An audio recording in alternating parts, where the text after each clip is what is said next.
Good morning all of you. मैं Ghanshyam धूड़िया, Gurugram degree college चक 5 BLM Shri Vijayanagar के इस यूट्यूब चैनल में आपका स्वागत करता हूँ। आज हम BA first year history Bharat का इतिहास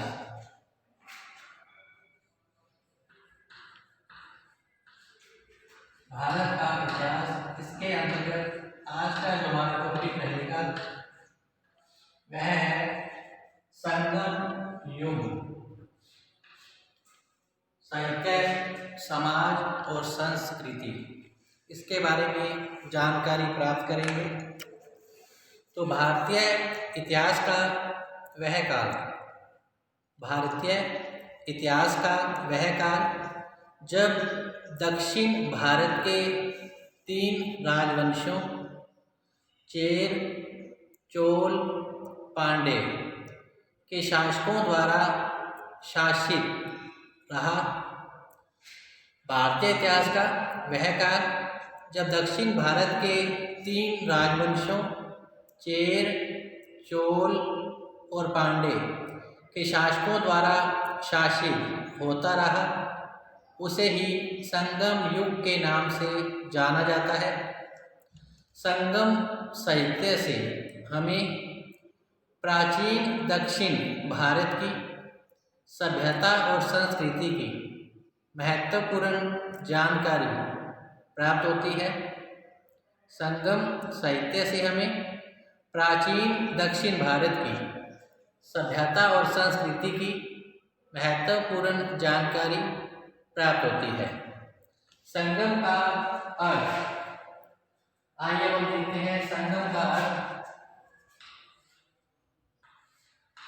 संगम का अर्थ है सभा, संघ, अकादमी।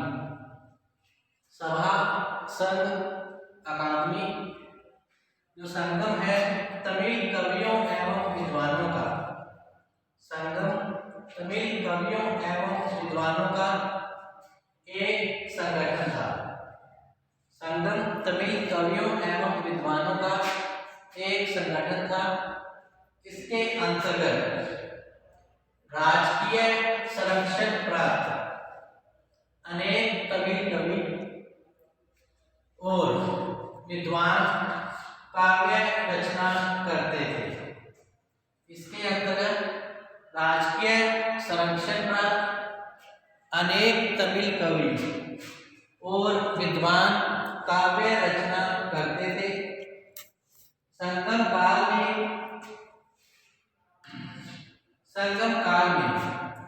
तमिल कवियों द्वारा रचित संगम साहित्य की रचना हुई।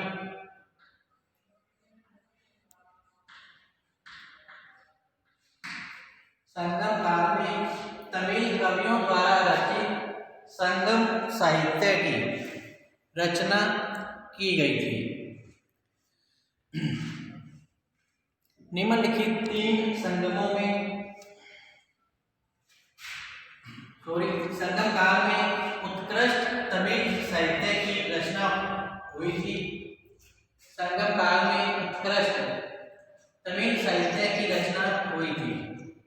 तो निम्नलिखित 3 संगमों में उच्च कोटि के साहित्यों की रचना की गई थी, जिनमें है प्रथम संगम, द्वितीय संगम और तृतीय संगम। तो प्रथम संगम की जो स्थापना है अगस्त्य ऋषि, प्रथम संगम की स्थापना अगस्त्य ऋषि की अध्यक्षता में थेनवा मदुरई में हुई थी। इसकी सदस्य संख्या 549 थी। प्रथम संगम की स्थापना अगस्त्य ऋषि की अध्यक्षता में थेनवा में हुई। इसकी सदस्य संख्या 549 थी।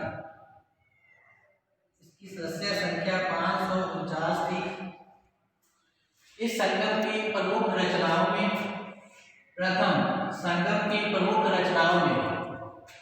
अक्तियम, परिपदल, मुद्दुनेर, मुद्दुकुरुक्की अक्तियम परिदल, मुद्दुनेर, मुद्दुकुरुक्की, कली रविद्र, कली रविद्र आदि रचनाएं प्रमुख हैं, आदि रचनाएं प्रमुख हैं, परंतु इनमें से आज एक भी रचना उपलब्ध नहीं है। इसी प्रकार द्वितीय संगम की जो रचना है पांड्य शासकों के संरक्षण में कपाटपूरम में हुई थी। द्वितीय संगम की रचना पांड्य शासकों के संरक्षण में कपाटपूरम में हुई थी। इसके सदस्यों की संख्या 49 थी। इन रचनाओं में अक्तियम तोल्कापिप्यम, अक्तियम तोल्कापिप्यम, मातुनल, भूत पुराणम, कली वेदाली आदि प्रमुख हैं। द्वितीय संगम की रचना पांड्य शासकों के संरक्षण में कपाटपूरम में हुई थी। इनकी सदस्यों की संख्या 49 थी। इन रचनाओं में अक्तियम तोल्कापिप्यम, मापुनल, भूत पुराणम, कली और वेदाली प्रमुख है। इसी प्रकार तीसरे संगम की स्थापना मदुरई में हुई। तीसरे संगम की स्थापना मदुरई नगर में हुई थी। इसके सदस्यों की संख्या 89 थी। इन तृतीय संगम की रचनाओं में नेदु नाथो, तृतीय संगम की रचनाओं में नेदु नाथो, नाथु ने, परिपदल, कुत्थु आदि प्रमुख रचनाएं रही थी। इस प्रकार संगम साहित्य जो है 3 संगमों में विभाजित था। इसके अंतर्गत प्रथम, द्वितीय और तृतीय संगम की स्थापना और इनकी रचनाओं की जानकारी आपको दे दी गई है। संगम साहित्य का महत्व तो प्रोफेसर के.ए. नीलकंठ शास्त्री के अनुसार संगम साहित्य में आदर्शवाद के साथ वास्तविकता और उच्च कोटि की गरिमा के साथ परिश्रम और शक्ति का सम्मिश्रण है। इसको सही रूप में तमिल साहित्य का स्वर्ण युग माना जाता है। इसको सुथरा तमिल साहित्य माना गया है। इसकी शैली विचारधारा और आदर्शवाद बाद में हुई रचनाओं से भिन्न है। इसमें उन धर्मनिरपेक्ष लोगों का वर्णन है जो जीवन के संघर्ष में लगे हुए थे और धार्मिक कट्टरता के सामने झुकने को भी तैयार नहीं थे। संगम साहित्य के कवियों ने सामाजिक जीवन में महत्वपूर्ण योगदान दिया। वे शिक्षा के स्रोत रहे और उन्होंने प्रशंसनीय और शिक्षाप्रद कार्य भी किए। उन्होंने सार्वभौमिक दया और उदारता की भावना का प्रदर्शन भी किया था। अब हम संगमकालीन समाज की प्रमुख विशेषताओं की जानकारी प्राप्त करते हैं।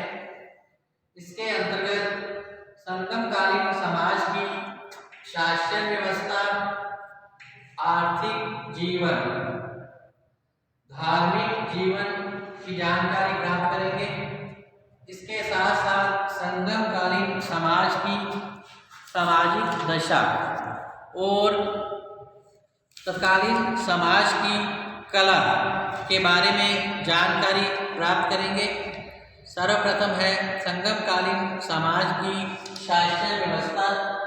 इसके अंतर्गत हम केंद्रीय शासन व्यवस्था के अंतर्गत राजा मंत्रिपरिषद, प्रमुख अधिकारी, नगर तथा ग्राम सभा, तत्कालीन समाज की सैन्य व्यवस्था, न्याय प्रणाली, राजस्व व्यवस्था की जानकारी प्राप्त करेंगे और आर्थिक जीवन के अंतर्गत कृषि, उद्योग धंधे और व्यापार वाणिज्य की जानकारी प्राप्त करेंगे।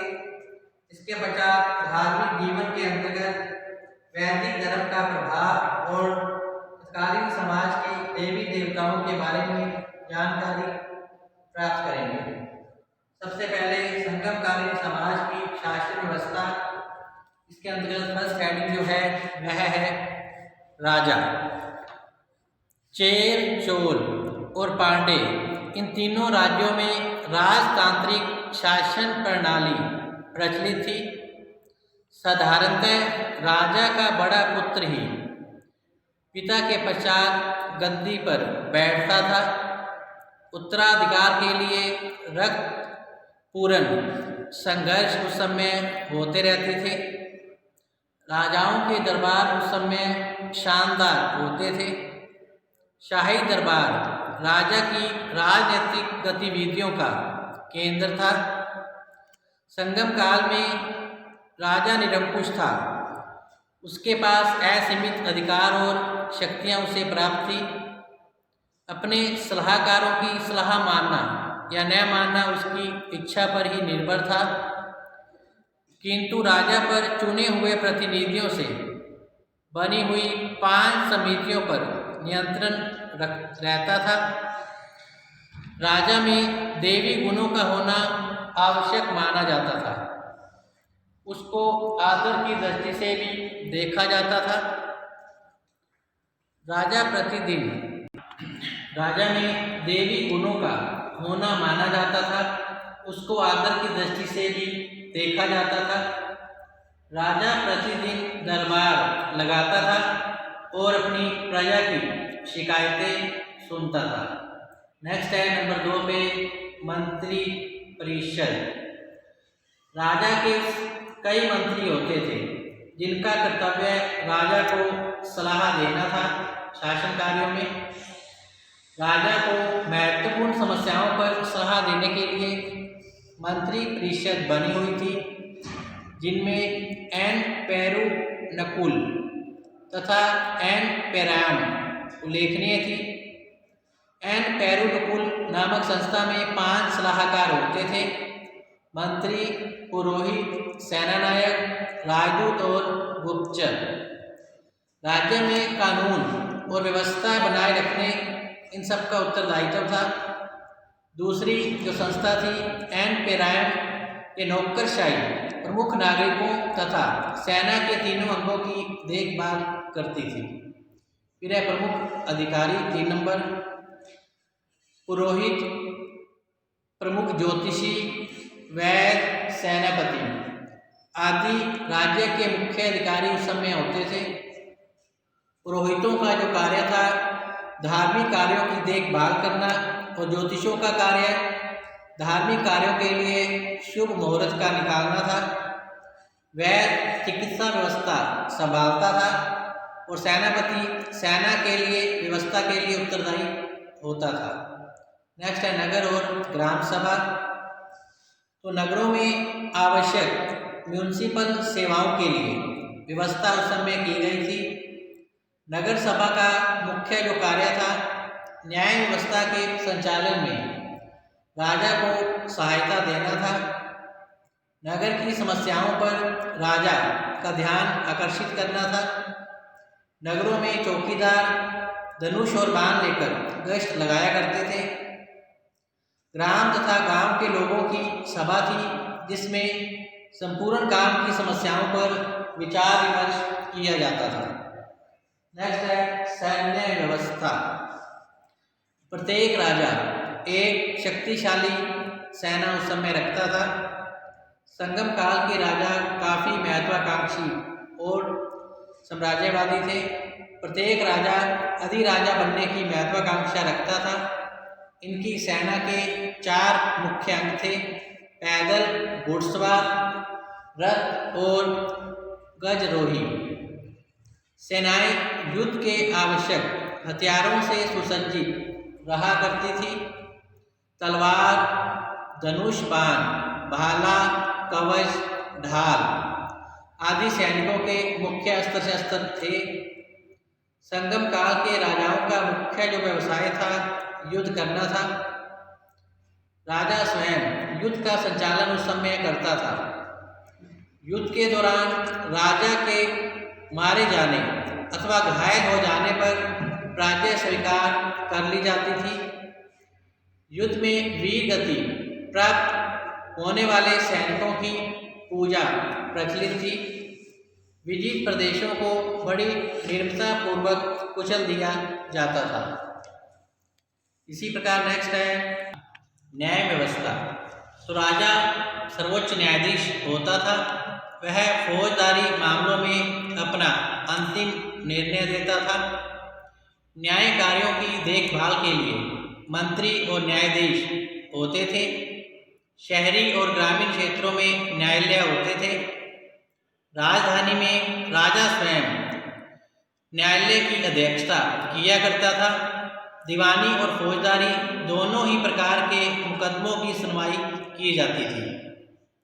उस समय दंड व्यवस्था कठोर थी।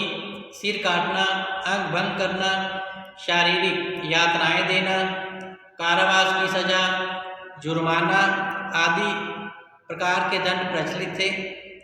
चोरी करने वाले का सिर काट दिया जाता था। व्यभिचारी व्यक्ति को मृत्यु दंड मिलता था। झूठी गवाही देने वाले की जुबान काट ली जाती थी। दंड का उद्देश्य सजा देना था, न कि अपराधी का सुधार करना। नेक्स्ट है राजस्व व्यवस्था। तो संगम काल में अनेक प्रकार के कर लगाए गए थे। भूमि कर राज्य की आय का मुख्य साधन था, जो कि उपज का 1/6 भाग भूमि कर के रूप में वसूल किया जाता था। विशेष अवसरों पर भूमि कर में छूट भी दी जाती थी। सीमा शुल्क और चुंगी कर आय के अन्य साधन थे। युद्ध में शत्रु पक्ष से जीती हुई और लूटी हुई संपत्ति भी आय का एक अन्य साधन थी। पराजित शत्रु और मुखिया लोग शाही खजाने में उपहार देते थे। इस प्रकार नेक्स्ट है आर्थिक जीवन। इसमें कृषि, उद्योग से व्यापार वाणिज्य सम्मिलित है। तो कृषि संगम काल से ज्ञात होता है कि दक्षिण भारत की भूमि काफ़ी उपजाऊ थी। इस काल में दक्षिण राज्यों में लोगों की आय का मुख्य आजीविका का मुख्य जो साधन था कृषि था।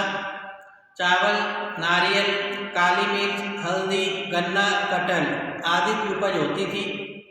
कृषि के लिए सिंचाई की उत्तम व्यवस्था थी। चोल राज्य में कावेरी नदी का जल सिंचाई के लिए काम में लिया जाता था। नहरों और तालाबों से जल से सिंचाई की जाती थी। नेक्स्ट है उद्योग धंधे। तो संगम काल में घरेलू उद्योग धंधे उन्नत अवस्था में थे। सूती और रेशमी वस्त्रों का व्यापार काफ़ी विकसित था। उदयपुर सूती कपड़े के व्यापार का मुख्य केंद्र था। गन्ने से शक्कर बनाना, ताड़ का रस तैयार करना, बढ़ई गिरी का व्यवसाय, रस्सी बनाना, अस्त्र शस्त्र तैयार करना, चर्म उद्योग, नमक बनाने का उद्योग, स्वर्णकारों का उद्योग और भवन निर्माण उद्योग उस समय प्रसिद्ध थे। नेक्स्ट है व्यापार वाणिज्य। संगम काल में व्यापार वाणिज्य उन्नत अवस्था में था। बड़े बंदरगाहों वाले नगर व्यापार के मुख्य केंद्र थे। बंदरगाहों पर व्यापारिक जहाज हुआ करते थे। जहाज़ों का मार्ग निर्धारित करने के लिए लाइट हाउस बनाए जाते थे। गाँव में विदेशी लोग भी रहते थे उस समय। इन बंदरगाहों पर यमन लोग जहाज़ों में सोना और अपने देश का सामान लेकर पहुंचा करते थे। यहाँ से काली मिर्च, सूती और रेशमी वस्त्र, मलमल, हाथीदान, मोती, कीमती रत्न, हीरे, नीलम, कीमती पत्थर आदि निर्यात किए जाते थे। कांच का सामान, मूंगा, शराब, सोना चांदी, तांबा आदि का आयात उस समय किया जाता था। यहाँ के लोगों का रोम, मिस्र, अरब, चीन, मलायद्वीप आदि से व्यापार होता था। अरिकामेंडू पांडिचेरी का एक प्रसिद्ध व्यापारिक केंद्र था, जहाँ वस्तुओं को इकट्ठा कर भारत के विभिन्न भागों में भेजा जाता था। आइए अब हम देखते हैं धार्मिक जीवन, संगमकालीन समाज का धार्मिक जीवन। इसके अंतर्गत पहली हेडिंग है वैदिक धर्म का प्रभाव। तो संगम युग में वैदिक ब्राह्मण धर्म का उस समय काफ़ी प्रभाव था। उत्तर भारत की अनेक पौराणिक कहानियाँ, आख्यान आदि संगम युग के धार्मिक जीवन के अंग बन चुके थे। नेक्स्ट है देवी देवताएं। संगम काल के तमिल अनेक देवी देवताओं की पूजा करते थे। मुरुगन उनका एक प्रमुख देवता था। मुरुगन देवता की तमिल समाज में काफ़ी मान्यता थी। मुरुगन के अनेक मंदिर बने हुए हैं। इसके अतिरिक्त इंद्र, शिव आदि की पूजा का प्रचलन भी उस समय रहा था। कालांतर में ब्रह्मा, विष्णु, बलराम, कृष्ण आदि की भी पूजा की जाने लगी। सरस्वती की पूजा भी प्रचलन में थी। तमिल लोग यज्ञ आदि किया करते थे। यज्ञ के समय पशुओं की बलि भी दी जाती थी। संगम साहित्य में अनेक मंदिरों का उल्लेख किया गया है। इंद्र का उत्सव पुहार और कई स्थानों पर मनाया जाता था। स्त्रियां और पुरुष तुलसी की पूजा भी करते थे और सायकाल में नियमित रूप से मंदिरों में पूजा अर्चना उस समय की जाती थी। संगमकालीन जो लोग हैं कर्म और पुनर्जन्म के सिद्धांतों में भी विश्वास रखते थे। तो आज का टॉपिक हमारा यहीं समाप्त होता है। कल हम संगमकालीन समाज की सामाजिक दशा और कला के बारे में जानकारी प्राप्त करेंगे। तब तक आप घर पे रहें, सुरक्षित रहें, पढ़ते रहें। इसके साथ ही धन्यवाद।